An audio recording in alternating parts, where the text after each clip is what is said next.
Quando se pensa nos Amish, as primeiras coisas que nos vêm à cabeça são carroças velhas, famílias numerosas e uma vida de oração. Mas por detrás desta imagem calma, há uma outra realidade que nunca é mostrada. Nas suas casas, os assuntos íntimos não são discutidos, são assumidos. Ninguém explica nada e todos agem como se soubessem o que fazer, mesmo que ninguém lhes tenha ensinado. Se algo o incomoda, fique quieto. Se houver dúvidas, enfrentam-nas sozinhos.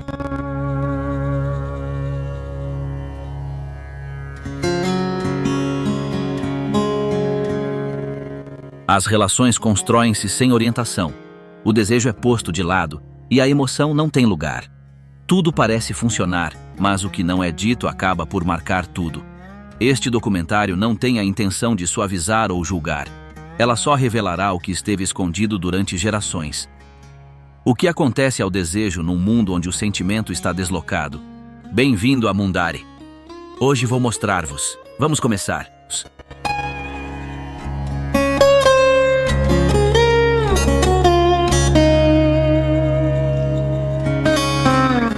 É proibido falar de prazer.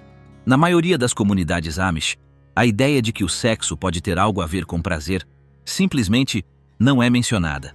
Para eles, a questão está ligada ao dever de ter filhos, não à diversão. Desde pequenos que ninguém lhes diz que podem sentir algo agradável, relacionam-no mais com regras do que com emoções, e se alguém menciona outra coisa, mudam a conversa instantaneamente.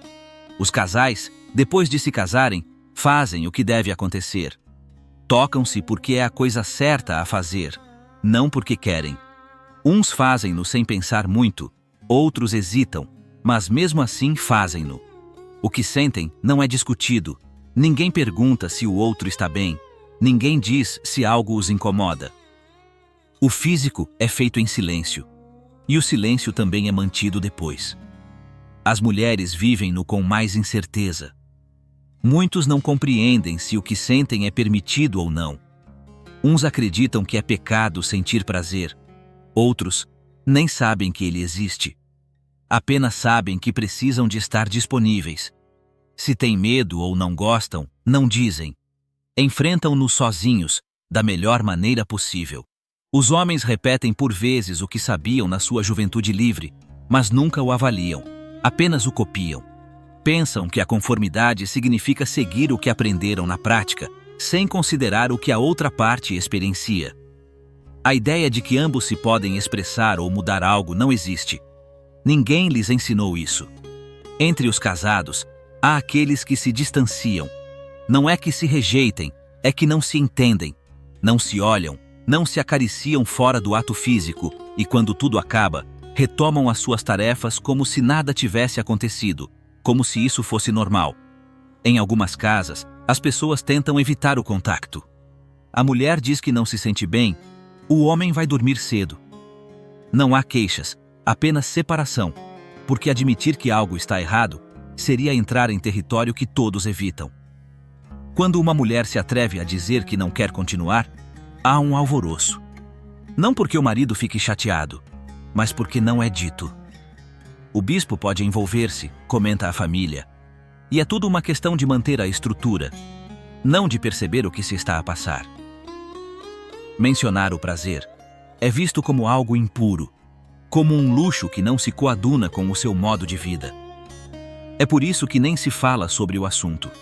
Ninguém lhes disse que isso fazia parte do vínculo. Ninguém lhes explicou o que ambos poderiam experienciar.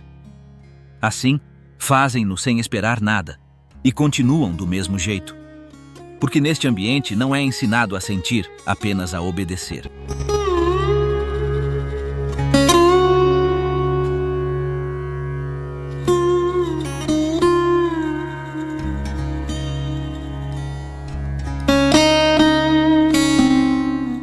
Perguntas e respostas mal feitas que não chegam.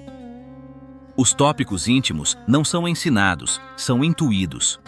Quando alguém tem dúvidas, não vai ao padre ou ao bispo, mas a um primo, a um amigo, a alguém que parece ter um pouco mais de informação. Ainda assim, ninguém deixou isso completamente claro. Tudo é discutido em voz baixa, em frases quebradas, tentando evitar dizer diretamente o que realmente se quer saber. Alguns rapazes fazem perguntas disfarçadas, usando piadas ou exemplos de animais da quinta. Se a outra pessoa entender a indireta, pode responder com outra piada. Caso contrário, o assunto desaparece. Não há afirmações firmes nem explicações precisas, apenas aproximações. As meninas partilham fragmentos. Uma ouviu algo na aldeia, outra recorda uma frase vaga da irmã mais velha, mas ninguém confirma nada. O íntimo é construído a partir de restos, muitas vezes incompreendidos. Quando alguém é muito insistente, começa a chamar a atenção. Se continuar, poderá acabar por ser afastado. Dizem que anda com pensamentos que não são apropriados. É por isso que muitas pessoas preferem permanecer incertas em vez de correrem o risco de ficarem marcadas. As mulheres que ousam partilhar algo fazem-no com extremo cuidado. Utilizam gestos, olhares, frases como "sabes" ou "aquilo que vem a seguir". Nunca nomeiam tudo, apenas o suficiente para o outro compreender. E se não conseguir, ninguém insiste. Por vezes, as dúvidas mais urgentes são resolvidas a meio de uma conversa, enquanto cozinhamos ou lavamos roupa, quando alguém conta alguma coisa. Ninguém entra em pormenores. Não há repetição. É dito uma vez, como se não fosse nada. Já os homens fazem comentários breves entre tarefas. Um aperto no braço, um riso ao mencionar um nome, um olhar que diz mais do que 1000 palavras. Não falam muito sobre o assunto. Consideram-no uma fraqueza. Neste contexto, a informação sobre o corpo não circula abertamente. É passada de pessoa para pessoa como se fosse um segredo que não deveria ser conhecido na sua totalidade. E quando alguém se casa, muitas vezes descobre que quase tudo o que ouviu foi mal interpretado. É assim que se constrói entre eles a educação íntima, com metades, frases soltas sem origem clara e silêncios que pesam mais do que qualquer palavra.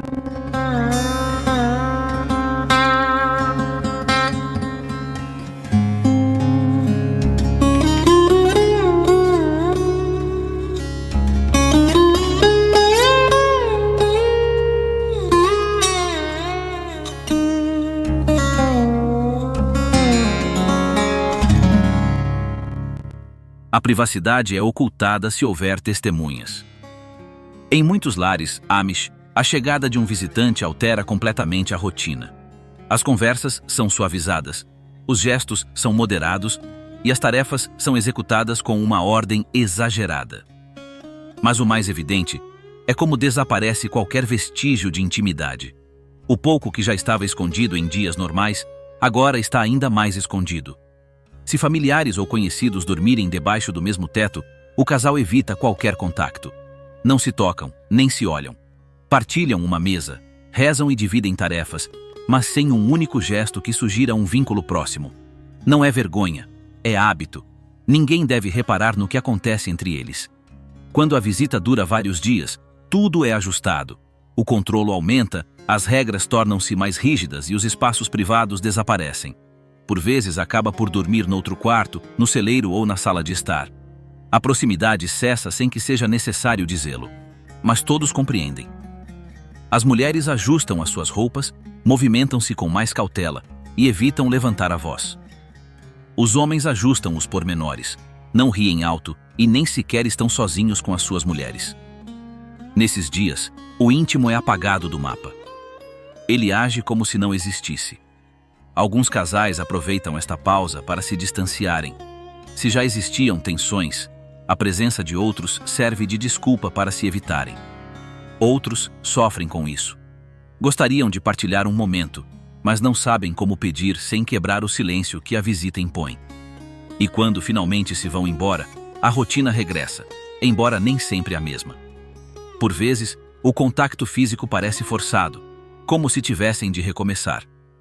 Noutros casos, nem sequer é mencionado. Presume-se que tudo continue como antes.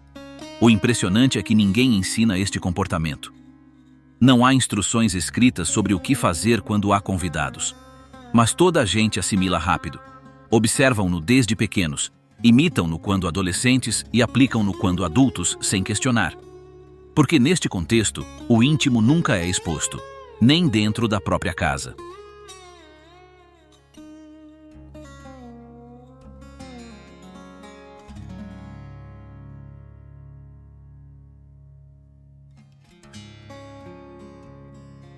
Avisos sussurrados antes do compromisso. Entre os Amish, há coisas que não são escritas, ensinadas e muito menos discutidas abertamente. São frases, advertências ou conselhos que são transmitidos de uma pessoa para outra em voz baixa, quase sempre sob a forma de sussurro. Não vem da igreja ou dos livros. Vem de alguém que passou por alguma experiência e sente que tem de o dizer, mesmo que não saiba exatamente como. Por vezes é uma mãe que, pouco antes do casamento, diz algo breve à filha. Não explica, apenas dá uma dica. Utilize termos vagos e envie um sinal. Não é diálogo, não é orientação. É apenas uma frase aleatória que deixa mais perguntas do que respostas. Outras vezes, é um amigo que viveu Rumspringa e partilha o que passou. Fale depressa e com cuidado. Evite detalhes. Utilize chaves. Não quer problemas, mas também não quer que a outra pessoa se case sem ter noção do que se está a passar. Diz isto em segredo, só entre eles. Há também mulheres mais velhas que já passaram por tudo isto e decidem alertar uma jovem para o que pode encontrar.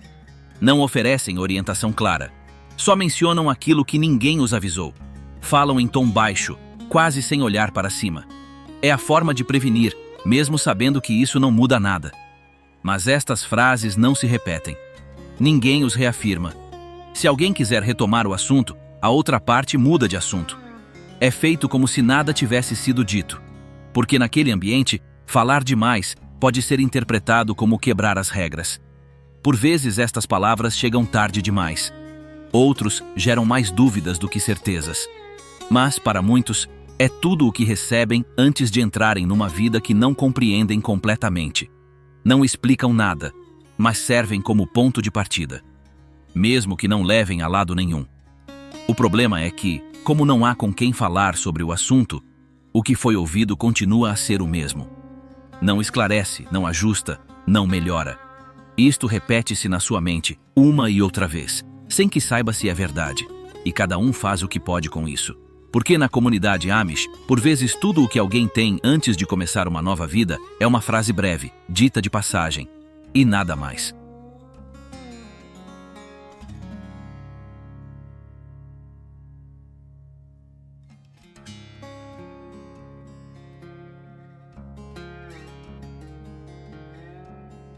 O único lugar onde podem sentir.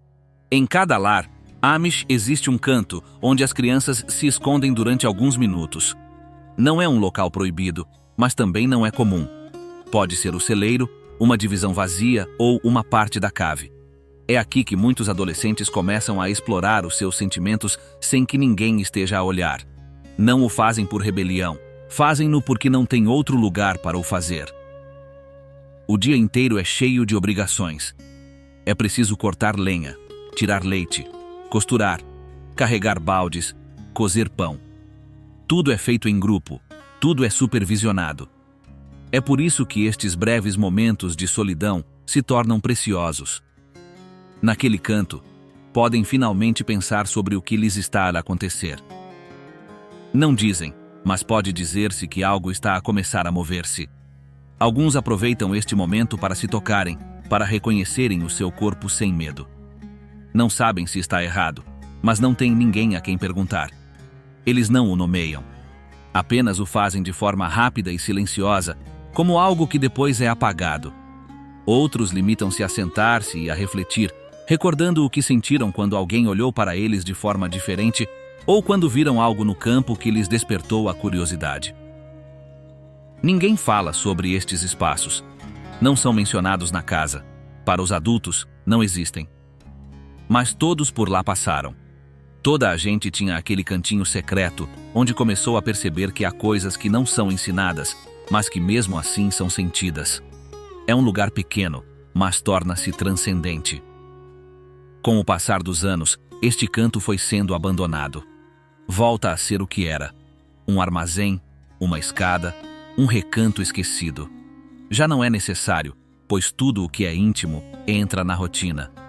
Mas a memória persiste, não pelo que ali se passou, mas porque era o único lugar onde ninguém interrompia o que cada um de nós começava a descobrir. Nada resta desse momento, sem comentários. Mas quase toda a gente, se perguntada seriamente, conseguia dizer exatamente onde ficava o seu canto.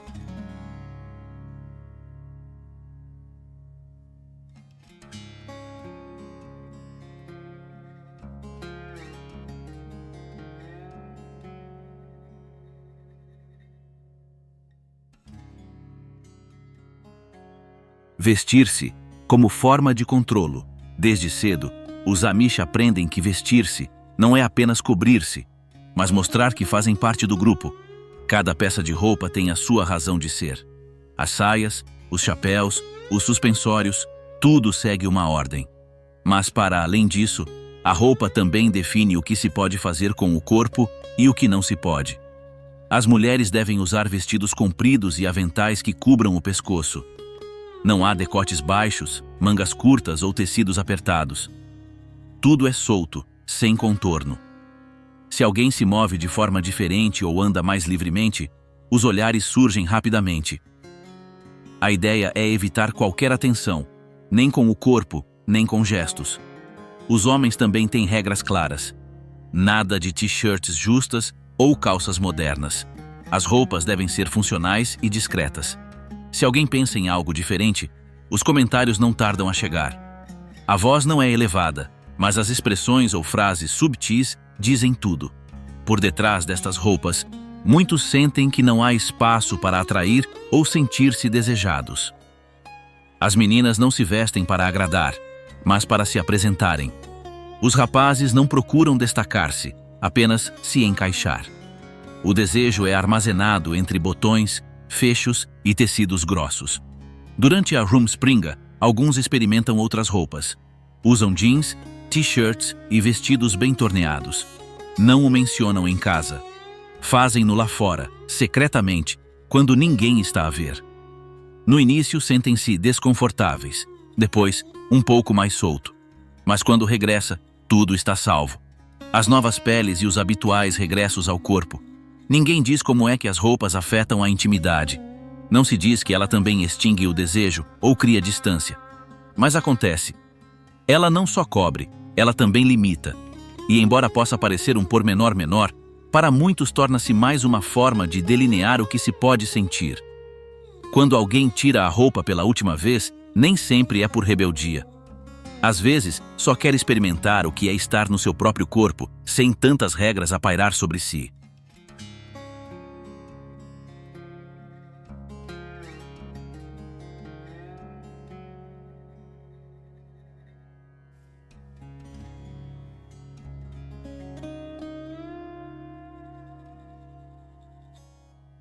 Ninguém pergunta como é que ela acabou. Quando uma mulher dá à luz, toda a atenção vai para o bebê. Chegam visitantes, outras mulheres ajudam e os homens comentam o novo membro da família. Mas ninguém para perguntar como ela está. Supõe-se que a parte difícil já passou e que agora só precisamos de seguir em frente. Depois de dar à luz, muitas mulheres sentem-se diferentes. Não é só cansaço ou dor. Só que o corpo já não reage da mesma forma. Uns sentem-se desconfortáveis, outros rejeitam qualquer tipo de contato. Mas isso não é discutido. A rotina é retomada rapidamente, como se nada tivesse mudado. Em poucos dias, já estão a cozinhar, a limpar e a cuidar dos outros filhos. Se alguém se queixa, dizem-lhe logo que é normal, que toda a gente já passou por isso, que é preciso aguentar. E como não há espaço para o expressar, tudo fica armazenado. O marido, quase sempre, também não pergunta. Acredita que com o tempo, tudo voltará ao normal. Ele não percebe se ela mudou.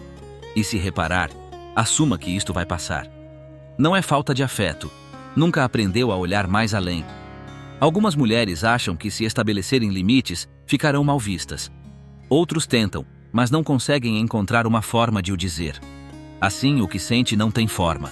Apenas sabem que algo mudou, mas não sabem se podem mencionar isso. Com o tempo, alguns casais afastam-se. Não há discussões, mas também não há diálogo. Ele acha que ela já não o ama. Ela acha que ele não compreende. E neste cruzamento de silêncios, perde-se a proximidade. Alguns estão a tentar recuperar algum controlo.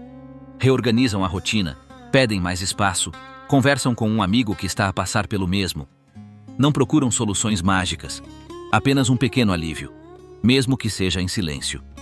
Ninguém diz que depois do parto, a intimidade também precisa de tempo, que nem tudo volta imediatamente, que há corpos que demoram mais tempo, que os desejos não são iguais. E tudo isto também importa, mesmo que ninguém o mencione.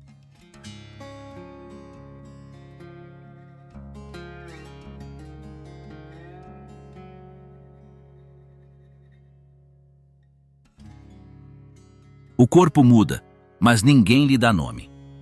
Desde cedo, as crianças Amish aprendem a comportar-se. Trabalhar, rezar, cumprimentar, obedecer às regras. Ensinam onde ficar, como andar, como agir em casa e nas reuniões. Mas quando o corpo começa a transformar-se, não há ninguém para explicar o que está a acontecer. Surgem dúvidas e não sabem com quem falar.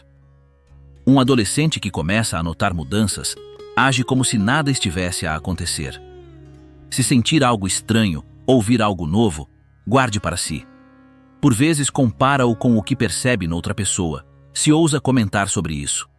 Os homens, vendo transformações que não compreendem, também ficam confusos. Uns escolhem o silêncio, outros fazem piadas, mas param quando reparam nos rostos dos adultos. Apenas aprendem a vestir-se adequadamente, a evitar olhar para cima, a não demonstrar emoções e a movimentar-se livremente. Se uma rapariga ri alto ou fala sem filtro, é corrigida. Se uma criança menciona o corpo, é retirada do grupo ou recebe outra atividade. Com o tempo, assumem mais responsabilidades, mas ainda não há ninguém com quem falar sobre o corpo. Alguns trocam informações entre si, formando ideias a partir de fragmentos mal compreendidos ou de coisas ouvidas de passagem. O que não entendem, completam da melhor forma possível. O que não sabem onde colocar, guardam em silêncio. Durante a adolescência, muitas raparigas sentem coisas novas sem saber por quê. Algumas pessoas falam sobre o assunto com um amigo, outros preferem não dizer nada. As crianças também passam por isso, mas não têm palavras para explicar. Cada um inventa a sua versão. Na aula falamos sobre contas, leitura, religião. O que acontece no corpo não é mencionado. Se algo mudar, espera-se que lidem com isso sozinhos. Mas ninguém pergunta. Ensinam-nos a cozinhar, a construir, a decorar passagens, mas não para expressar o que se passa lá dentro. Cada impulso, cada dúvida, cada atração é enfrentada sem ajuda. O pessoal fica solto, e cada um faz o que pode com isso.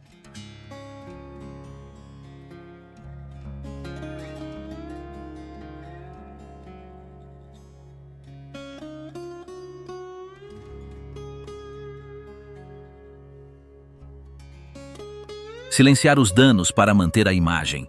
Quando algo ameaça a paz dentro de uma comunidade Amish, a resposta nem sempre passa por punição. O segredo é não interromper a ordem. É convocada uma reunião interna. Os anciãos reúnem-se. Falamos com os parentes e, dependendo do que aconteceu, decide-se o que fazer. Se alguém ultrapassa um limite pessoal ou força outra pessoa a uma situação difícil, os mais velhos são chamados. Ouvem o que é dito. Perguntam se foi intencional. Pedem que a pessoa envolvida admita o que fez. Se aceitar, serão aplicadas medidas dentro do grupo. Por vezes, falta às tarefas. É-lhe pedido para falar na frente de todos ou para ficar em silêncio por um tempo. Nenhuma ajuda externa é solicitada. Quem recebeu o dano é solicitado a continuar. Falam com ele sobre perdão. Pedem para ele esperar. Se não aceitar este caminho, poderá ficar isolado. O sistema está configurado para manter as coisas iguais. A carga não é distribuída de forma justa. O que aconteceu mantém-se entre poucos. As famílias tratam disso em casa. É impedido de se espalhar. Para proteger a confiança, o que é discutido é limitado. Se alguém recorre a uma autoridade externa, tudo muda. As defesas aparecem. O grupo fecha completamente. Se a pessoa que causou o problema ainda estiver no mesmo local, não será movida. Pode continuar a participar em reuniões religiosas com a pessoa afetada. A mudança é esperada apenas na sua atitude. Considera-se resolvido. Ninguém o controla abertamente. Mas há quem não se esqueça disso. As mulheres suportam mais peso. São ensinados a não partilhar, a cuidar da imagem da família, a não se queixar. Se se desviarem dessa linha, receberão outros olhares. Espera-se que permaneçam em silêncio. E muitos o fazem. As decisões baseiam-se em regras que não estão escritas, mas que todos conhecem. Ninguém os explica ao pormenor, mas mesmo assim são cumpridos. O que aconteceu está salvo. As tarefas continuam. Mas essa recordação não desaparece. Permanece aí, como sinal do que não deve ser nomeado.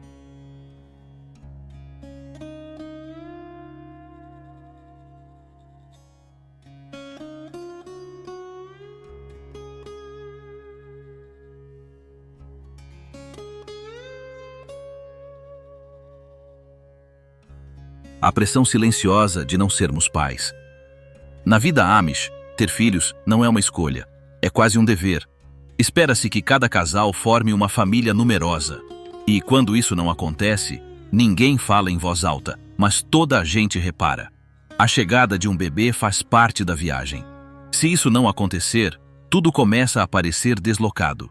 Os casais que não têm filhos ao fim de algum tempo começam a receber frases suaves. Sugestões que parecem gentis, mas trazem pressão.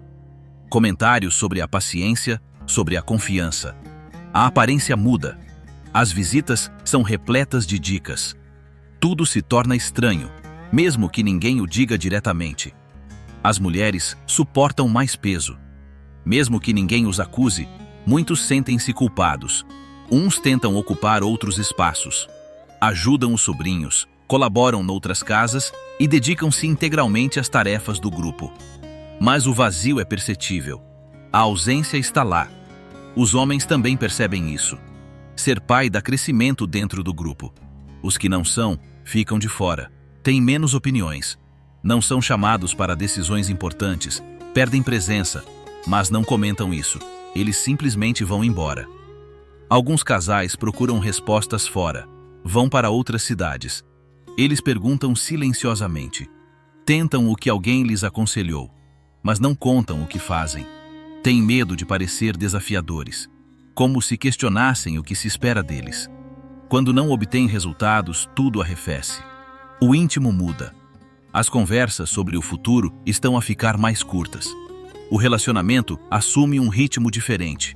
Alguns aceitam-no com calma, outros guardam-no para si, em silêncio.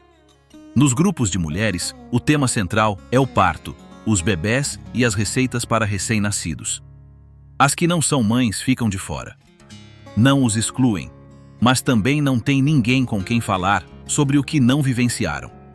Alguns tentam preencher essa lacuna de outras formas.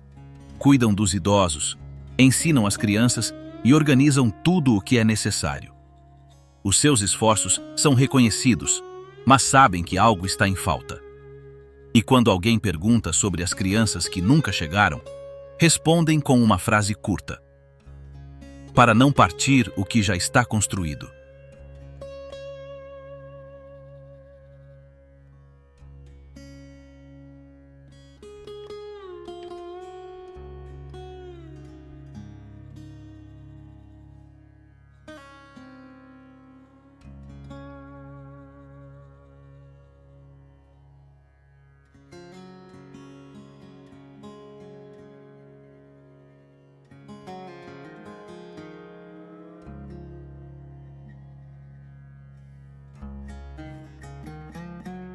Regras escondidas debaixo dos lençóis.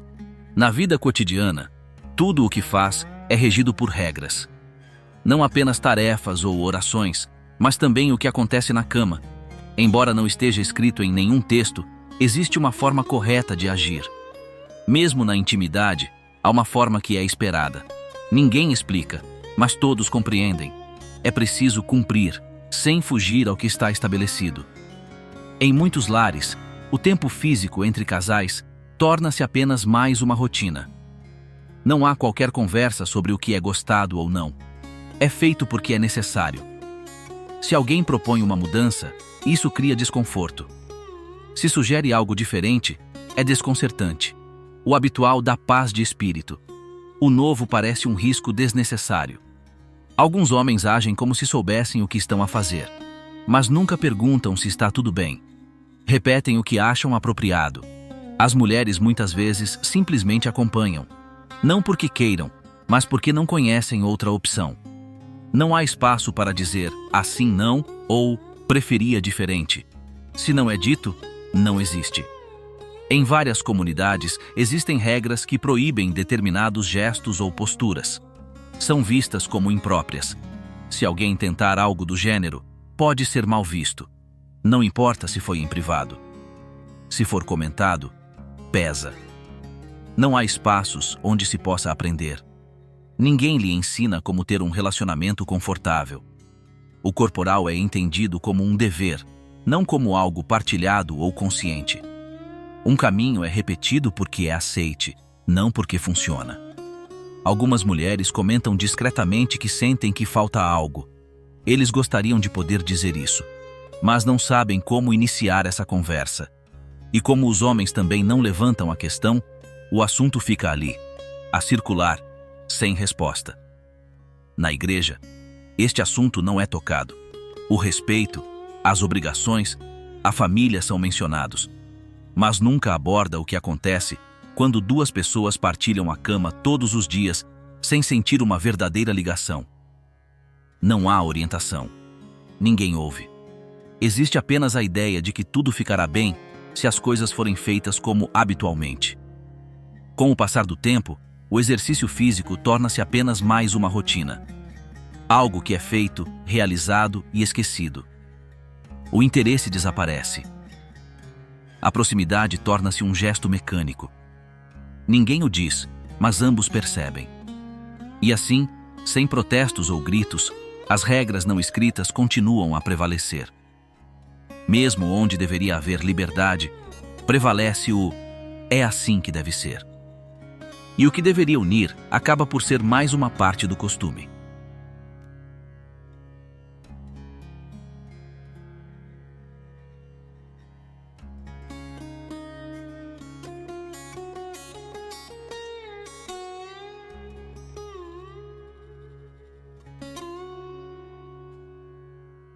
Viver juntos sem partilhar o que dói.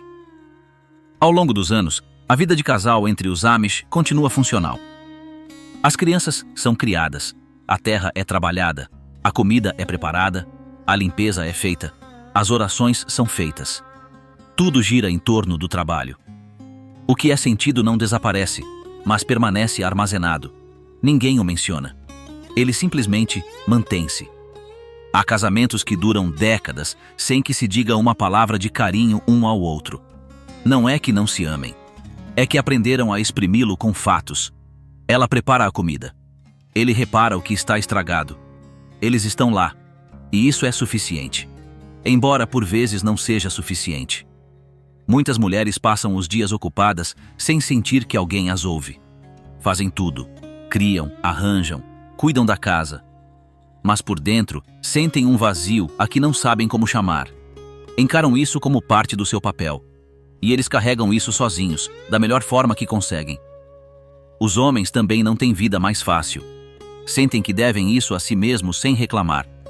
Se algo os pesa, trabalham mais. Se algo os irrita, distraem-se com outra coisa. Eles não dizem isso. Continuam como se nada tivesse acontecido. O emocional é enterrado. Com o tempo, o casal perde a ligação. Já não se tocam. Já não são desejados. Não porque não haja afeto, mas porque deixou de fluir. Como ninguém ensina a transformar isso, a rotina repete-se. O íntimo torna-se uma tarefa. Nada mais. Esta distância não desaparece. Simplesmente encaixa. Uns envelhecem sem saber o que o outro realmente sentiu. Se um morre, o outro faz o que está certo.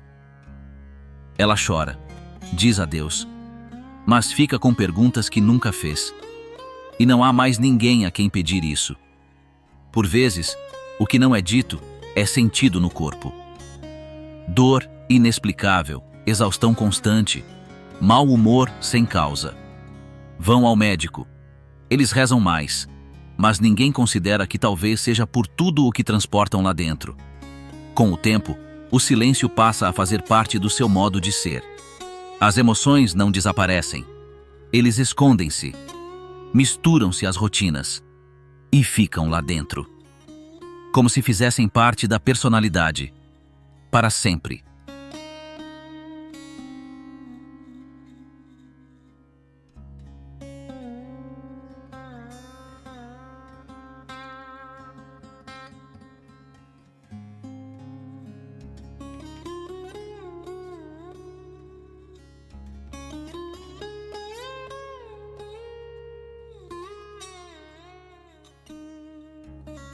As exceções que quebraram o silêncio.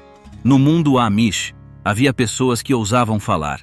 Não havia muitos, mas em alguns lares, alguém saiu da linha e disse que algo não estava bem, que queria viver a sua relação de forma diferente. Não estava escrito, mas era perceptível. Uma mulher conversou com o marido sobre a forma como estavam a lidar com a intimidade. Ela disse-o uma noite, calmamente, sem levantar a voz. Não sabia o que responder. Ficou em silêncio, surpreendido.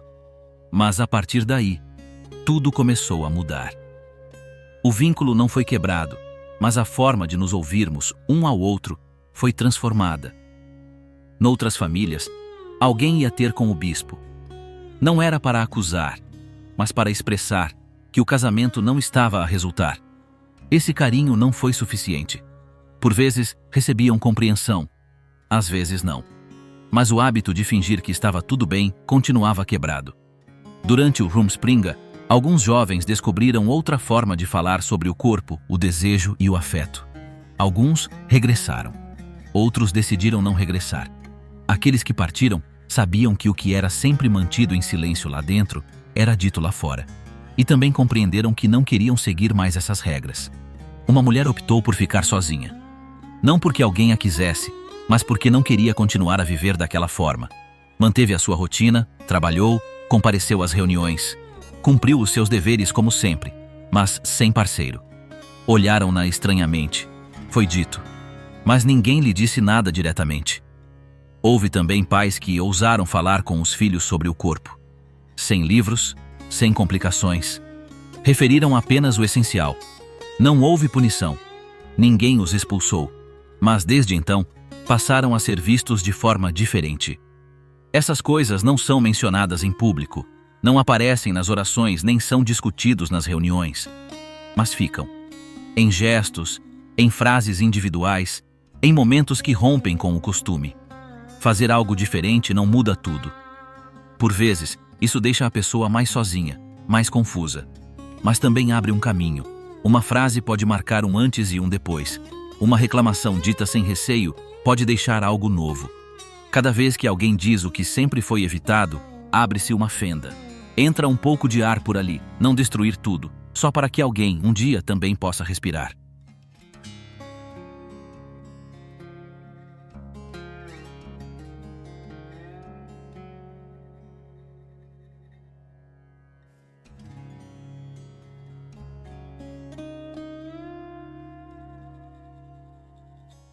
Casar sem saber o que vem a seguir. Entre os Amish, ninguém faz uma palestra sobre o casamento antes de se casar. Não há dicas ou reuniões que esclareçam o que está para vir. Tudo se aprende na prática. Mas quando se trata de assuntos íntimos, esta falta de direção torna-se um problema que muitos nem sabem nomear. Um jovem casa sem nunca ter conversado sobre o que quer. Uma rapariga casa sem saber o que se espera dela para além de ter filhos. Ninguém os ensinou a comunicar, a ouvir os outros ou a expressar aquilo de que não gostam. Tudo começa sem instruções. Cego. Durante as primeiras semanas, muitos sentem-se desorientados. Alguns repetem o que observaram durante Rumspringa. Outros simplesmente fazem o que acham que devem fazer. Se houver desconforto, não é discutido. Se há medo, ele esconde-se. Não há lugar para perguntar. Quando surge o primeiro atrito ou confusão, a resposta é mais intensa, mais culinária. O tempo está a esgotar-se. O afeto é camuflado de rotina. O sexual é incorporado no calendário. E o que te incomoda fica guardado. Com o passar do tempo, alguns casais começam a evitar-se. Não porque se rejeitam, mas por causa da desconexão. Não se procuram, não se tocam. só fazem o que lhes é designado. Como ninguém os ensinou a falar sobre o assunto, acham que é normal. Não há aulas, nem livros, nem exemplos. A única referência é o silêncio. E a partir daí, cada um adapta-se da melhor forma possível. Por vezes com paciência, por vezes com dor. Algumas pessoas ousam fazer uma pergunta, mas recebem respostas breves. Vai entender isso. Não é preciso dizer tanto. E isso é suficiente. Embora por dentro tudo se mantenha igual. Numa cultura onde tudo se aprende fazendo, o íntimo fica de fora. Não há mapa.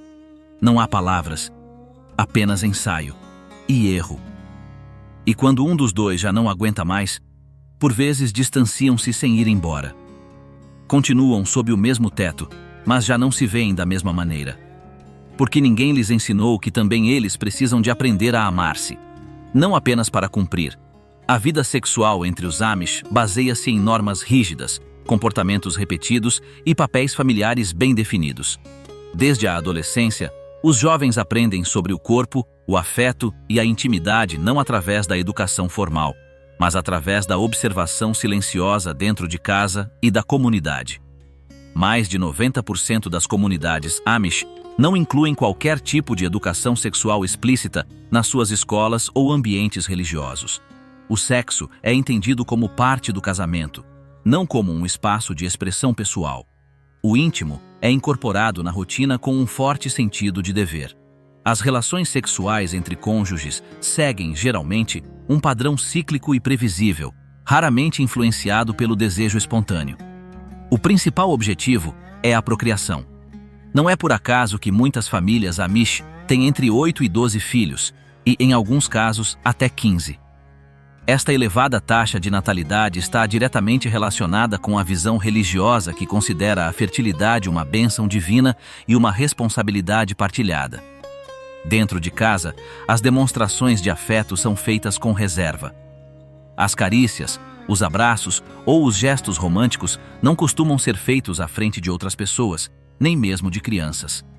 Em muitos casamentos, a ligação emocional está subordinada às tarefas diárias, e o físico torna-se um ato repetitivo em vez de um espaço de encontro.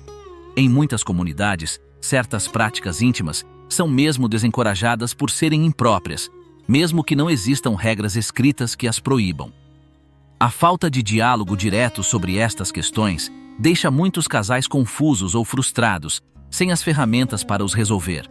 Em contextos onde o silêncio protege a ordem, as emoções são também reprimidas. As mulheres, em particular, são educadas para estarem disponíveis sem questionar, enquanto os homens são ensinados a obedecer sem necessariamente compreender o que a outra parte está a experienciar. Neste ambiente, o desejo assume formas indiretas. As emoções são expressas através de atos de serviço, e não através de palavras ou gestos físicos. A harmonia é mantida evitando conflitos, e qualquer tentativa de alterar o equilíbrio estabelecido pode ser vista como uma quebra de respeito pelo grupo. A vida sexual entre os Amish não é vivida como uma busca pessoal, mas como uma componente funcional de uma estrutura maior: o casamento, a comunidade e a tradição.